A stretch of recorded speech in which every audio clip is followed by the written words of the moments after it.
Chambéry-sur-Somme, dans le quartier du Courgain. La vie est très difficile. Il y a notamment une petite famille de pêcheurs là, qui a une petite maison où ils vivent à 12 enfants et les parents. 12 enfants? Eh oui, 12 enfants. Le père est capitaine du sauterellier, un bateau avec lequel on pêche la crevette, la sauterelle. Et avec 2 marins, tous les jours, il va chercher les sauterelles. Et tous les jours, la mère va les vendre au marché.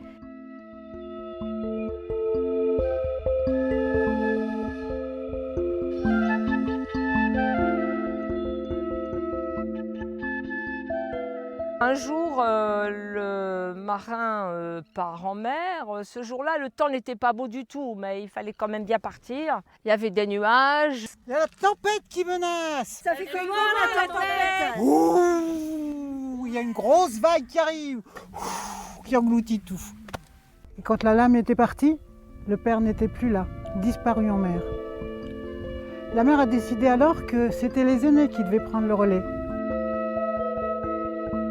Ce sont 2 fils aînés, mais ensuite il y a une fille. Cette jeune fille aimerait bien partir. Elle demande à sa mère « Est-ce que je peux y aller, moi ?» Mais sa mère ne veut pas.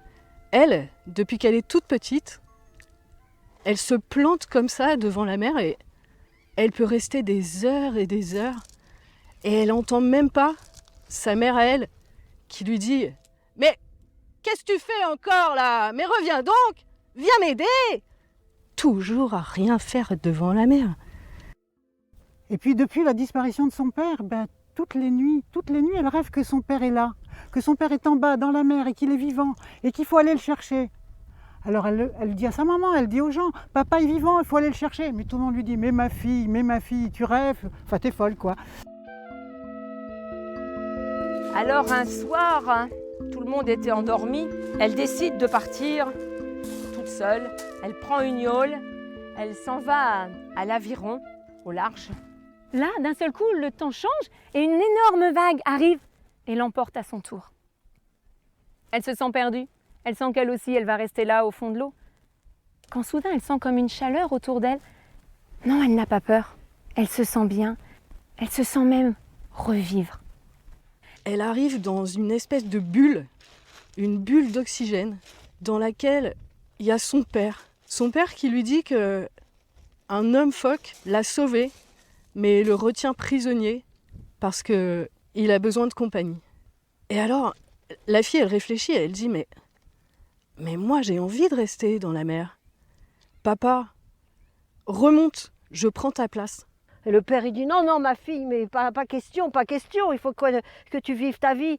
Mais papa, ma vie est là, dans la mer.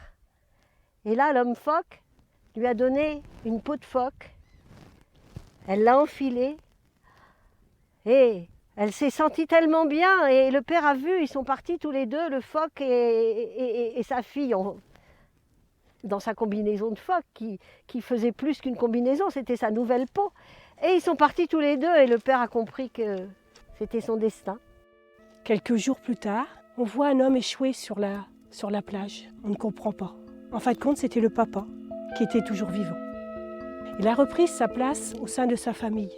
Et à chaque fois qu'il part en mer, il voit une tête de phoque qui a l'air de le saluer.